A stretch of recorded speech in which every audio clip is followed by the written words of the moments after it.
Greetings, viewers. Eric the Car Guy here. I am also known as ETCG1 when I post videos to this channel. And here on ETCG1, I start things off with, hey, if it's your birthday, happy birthday. Please enjoy this digital cake that I found for you on the internet. Now let's talk about a less pleasant topic, and I'm sorry for this, but why people are not buying new cars. And I probably should start this off by saying this is 2026, end of March 2026, just to give you some point of reference. And the average price of a new car that I just looked up was $50,000.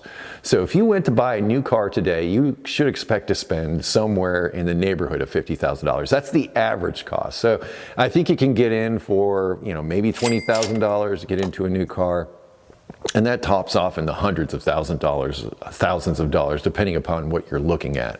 So you can spend six figures on a new car now, and it's not a supercar. It could just be like a Cadillac SUV. And that changes a lot of things. Now, things have certainly changed as far as new vehicles are concerned from, well, let's say 1995 to now. So if you went out in 1995, pre-OBD2, and bought yourself a vehicle, I remember you could get a Civic with nothing, like roll-up windows, no air conditioning even, and you could probably get into that for maybe $9,000, $10,000, and you got yourself a new car for $9,000, $10,000-ish. And that seemed like, a decent deal. Again, you're just getting the stuff that you need. These days, air conditioning is standard. A ton of safety equipment is standard. The vehicles have been bloated out with a bunch of technology and stuff that some of it has been mandated, but a lot of it is also consumer driven. I guess people want giant iPads in their middle center console to take up all that space, and forget about all those buttons. We want a touch screen. I don't think we all feel that way, but perhaps the new car buyer group does. And I realize that I'm not necessarily talking to the new car buying public, and I'm not saying anything that you don't already know. But what sort of was the genesis of all this for me was reading an article about VW vehicles and the kinds of things that they're doing to their vehicles to prevent theft, which I totally get if you want to make anti-theft stuff. In fact, let's talk about Kia. If you wanted to steal a vehicle, a Kia is a good way to go because they have some of them have no immobilizer system, and once you break the ignition out of it, you can drive away with it. In fact, it's a car thief's dream, or just a criminal's dream, to be able to just walk up to a vehicle, break into it, and drive away with it. And you would think that would be gone as of 2026, but it's not. In fact, it's just here like it always has been.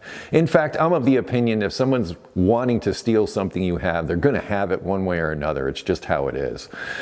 That said, I want to talk about the reason why people aren't buying new cars, and getting back to that anti-theft side of things, and specifically VW. What did they call it? I actually wrote a note.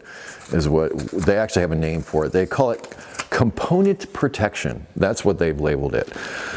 What component protection is, and this is the main reason I think we wouldn't be buying new cars, is if you needed to replace an instrument cluster in your VW, or you need to replace a radio or some other just component in that vehicle, you can't go to the salvage yard and find yourself a part that's less expensive than the dealer.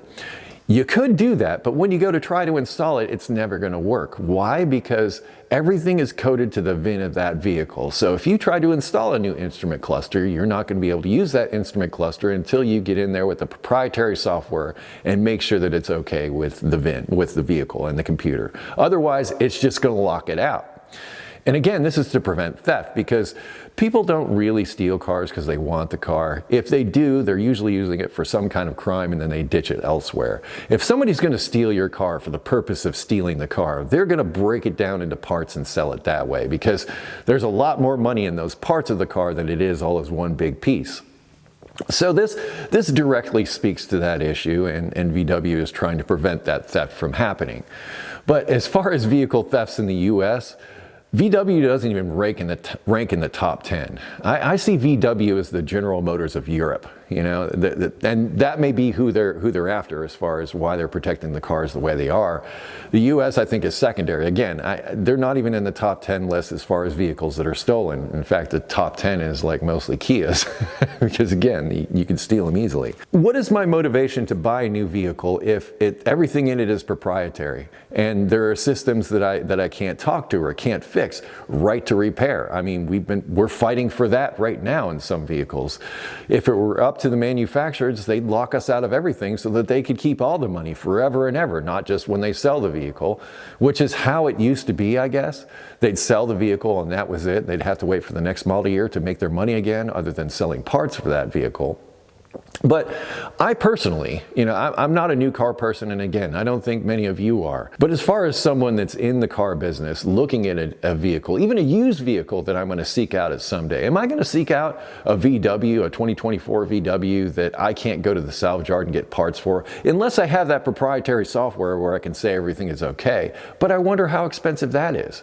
And VW is not the only company that's doing this type of thing. Again, this is a way to deter theft. But again, I think if somebody wants whatever it is you have, they've already figured out a workaround, and they're gonna do what they're gonna do. But what are your opinions on this? What are your opinions on why people aren't buying new cars? I think it's because they're too expensive and they're making things proprietary so you can't work on it yourself, which says to me, I'm not really owning it. If I pay $50,000 for something, I darn well want to own it and want to be able to do stuff with it, whatever I want to it, because it's mine. I don't want to be hampered every time I want to replace an instrument cluster or perhaps a radio or anything like that and be locked out of the system. You know, I understand the concept behind it, but as far as the execution, it makes me say, nah, I don't want that vehicle. And I'll keep looking for older and older vehicles for as long as I possibly can, for as long as they'll let me. Because I just don't see myself buying a new car. How about you? What are your opinions on all this? I'd love to hear about it down in the comments. If you have automotive questions, air@thecarguy.com is always there for you. I will also, and that will be linked in the description, and I will also link additional videos and other stuff that you might want to check out down there. So please check the description for more stuff. Thank you again for watching today. Be safe, have fun, stay dirty. I'll see you next time. Not in a new car.